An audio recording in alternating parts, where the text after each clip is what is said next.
Unani practitioners, kidney failure, liver failure, most of the diseaseல இந்த மக்கு use பண்ணுவாங்க. இந்த மக்கு ஹர்பு இது யூனானி நேம். தமிழ்ல மணத்தக்காளி சொல்லுவாங்க. இதுக்கு யூனானி ஹக்கீம் ட்ரை பண்ணி அது பவுடர் ஃபார்ம் பண்ணி யூஸ் பண்ணுவாங்க.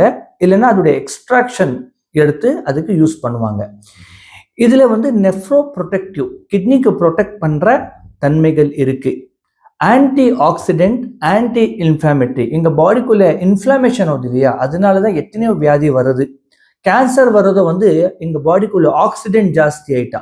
ஸோ இது ஆன்டி ஆக்சிடென்ட். ஸோ இந்த மக்குக்கு யூஸ் பண்ணால் கிட்னி ஃபெயிலியர்ல இருந்து, லிவர் ஃபெயிலியர்ல இருந்து, கேன்சர்ல இருந்து தப்பிக்கிறதுக்கு ஒரு வாய்ப்பு இருக்கு. இது சயின்டிஃபிக்கா ரிசர்ச் ஆகி அனிமல் ஸ்டடி ஆகி சொல்லியிருக்கிறாங்க. இது நெஃப்ரோ ப்ரொடெக்டிவ் எதுக்குனாக்கா, இது ஒரு பெஸ்ட் டையூட்டிக், யூரின் வரதுக்காக கொடுத்துட்டு இருந்தாங்க. இது ஜாண்டிஸ்க்காக, லிவர் ஃபெயிலியருக்காக யுனானி ஹக்கி மட்டும் கிடையாது, ஆயுர்வேதிக் வேது சித்தர்கள் எல்லாமே யூஸ் பண்ணிட்டு இருக்கிறாங்க. எங்களுடைய யுனானி மெடிசன்ஸ்ல இந்த கிட்னி அண்ட் லிவர் ஃபெயிலியர் பேஷண்ட்டுக்காக நாங்கள் யூஸ் பண்ற மெடிசன்ஸ்ல இந்த காசினி கீரை, இந்த மணத்தக்காளி, இது எல்லாமே ஒரு மெயின் இன்கிரிடியண்டா நாங்கள் யூஸ் பண்ணிக்கிட்டு இருக்கோம்.